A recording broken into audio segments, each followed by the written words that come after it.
on this week's episode, we're off to the Circus Factory for their first ever aerial showcase. Then we'll visit St. John's College Gospel Choir and listen in on one of their rehearsals. But first, we're off to the flea market. Hello, I'm Judie and welcome to Cork County Matters. We're here in Mother Jones Flea Market, the home of quirky items and great bargains. I try to come here as often as I can because you could literally find anything. So let's take a good look around.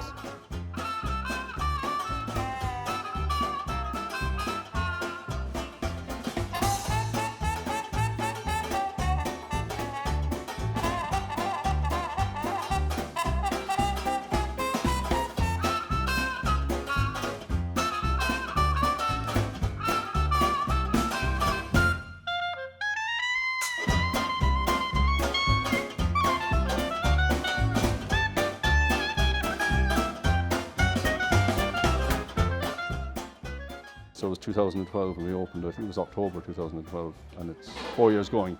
Oddly enough then, a lot of tourists know about the place because tourists check, before you go to a place, you check what's going on. And we're on TripAdvisor, one of those things, that we're one of the top 10 places in Cork. Local people still come in and say, I never knew you were here, which is incredible. It's nice to know that there are lots of pockets of people in Cork that we haven't reached yet. Now it's called Mother Jones Flea Market, and I heard that you're the man who knows a bit about Mother Jones. Can you tell me about her? A small bit. Mother Jones was Cork born. Went to America, suffered serious tragedy. She lost her family, children, in a house fire. But she went on to be, got involved in human rights, as we call it today, but it was civil rights or rights for children. She campaigned against long working hours for children in factories and generally for workers' rights. And at the time, America was a growing economy. It was very capitalistic, and she was seen as something of a scourge by the bosses. Mm-hmm. And one lawyer in America labelled her, or politician labelled her, the most dangerous woman in America for her. She was an agitator, and she led protests, etc. But she achieved some major things, some changes in how children were treated at work, and their working conditions, working hours, and that they had proper schooling, etc., etc. For a long time, she was better known, and probably still is better known in America than she is here, because there's a magazine in America called Mother Jones Magazine. Wow. Yeah. And it's a well-known magazine, so the name is growing, and basically it's a tribute to her, to a great Cork woman, a great Irish woman, and a great humanitarian. I've been here 3 years. I do men's clothing and vintage vinyl, if you like, old records, which are back in fashion, basically. So there's a variety, and the same goes for most of the things. People would have, we'd have a variety of things, paintings, bits of furniture, seating, whatever.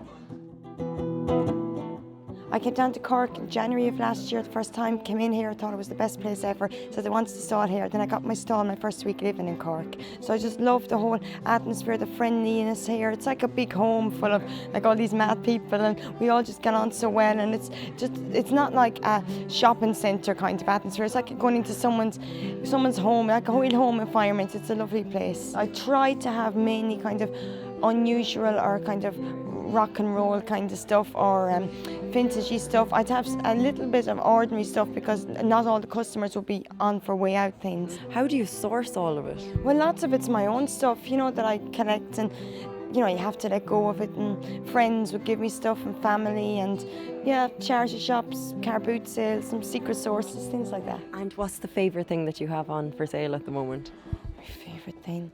Well, it's for sale in inverted commas, but it's not really. The Shakin' Stevens annual, and it's the 1981 or 2 or something. Oh, it's fantastic. Like, I've had to put a price in it. 75 you're putting it. I don't think anyone would pay that much for it. I lent it to a fella to read one weekend. He wants to buy it so that he could borrow it, and he brought it back. But that's my favourite thing.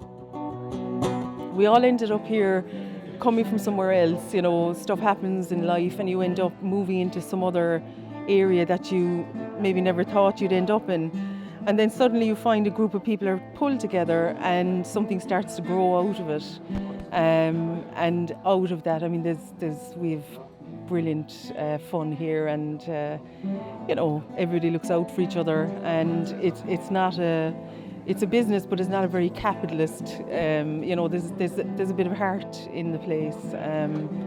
So I just love coming in here. I've made great friends, and love meeting people.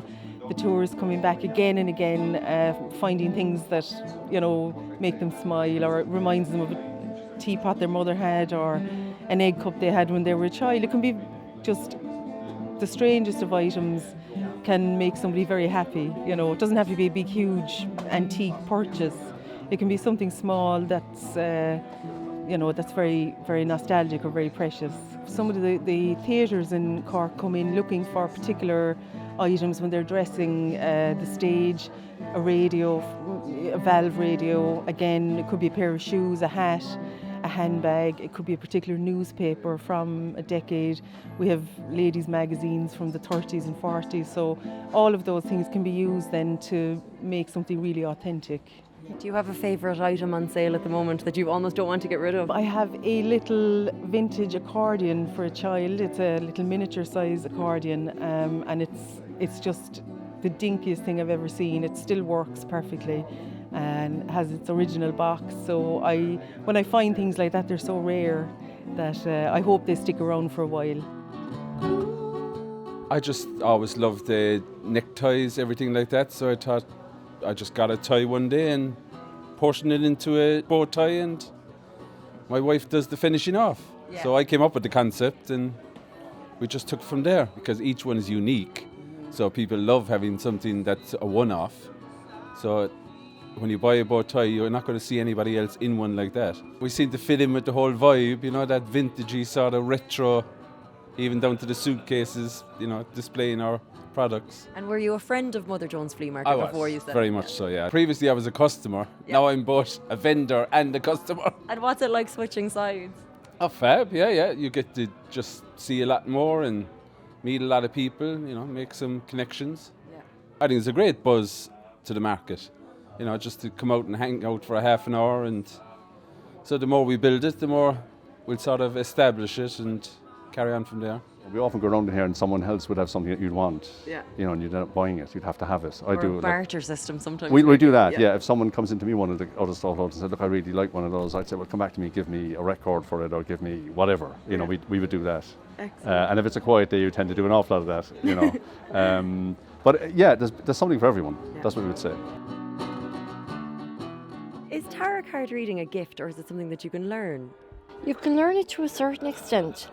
But I think you have to have a gut instinct for it as well, If the tarot cards are not going to work for you, they won't work for you. It's very weird, it's very strange. I thought, when I heard people saying that before, you're a chuck, But it's true. Yeah, it really is true. And it depends on the card you pick up as well. You're attracted to certain types of cards or certain cards, and you can read them. If you try a pack that you're not really attracted to, you won't be able to read them. Now, most of the people I'm getting in are by word of mouth and return visits, and I keep telling people, don't come back to me for at least 3 months, Leave it till 6 preferably, but definitely not more than that, less than 3. So the feedback is lovely, and I encourage people to take photographs of the spread with their cameras, so then you can look back and you can see back what the spreads were and how accurate or inaccurate it was. It's a really nice place to be. There's a fantastic crew of people in here, really good balance of people. A lot of people say there's a lovely atmosphere in here, and there is.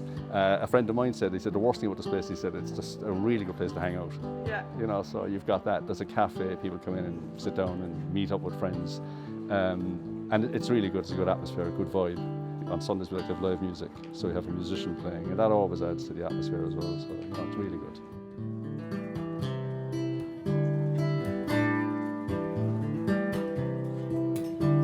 Hello, set fire to the sea.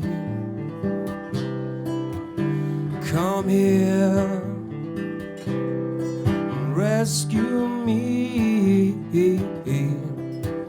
I was drowning in the pouring rain.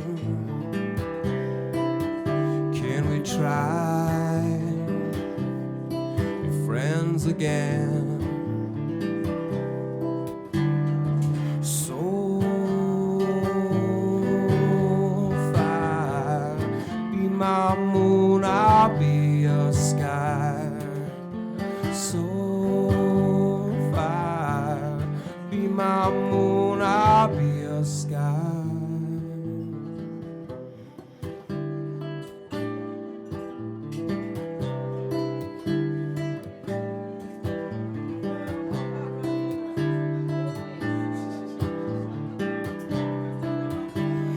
My love sails the ocean.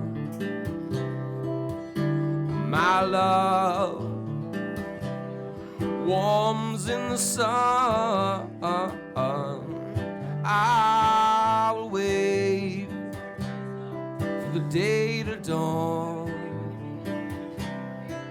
Blood red sky, guide me home.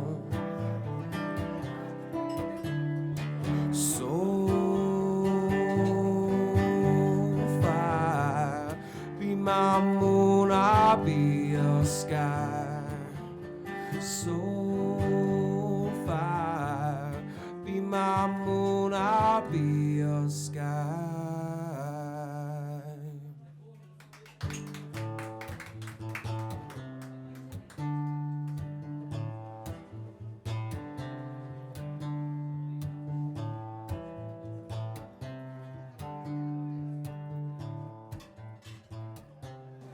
It's a tough task to leave this place empty-handed. If you're looking for Mother Jones Flea Market, they're on York Street, just off McCurtain Street in the city centre. And if you have an event, we'd love to cover it. So email us at cork@irishtv.ie and keep updated with us on Facebook and Twitter. We'll be right back after this short break.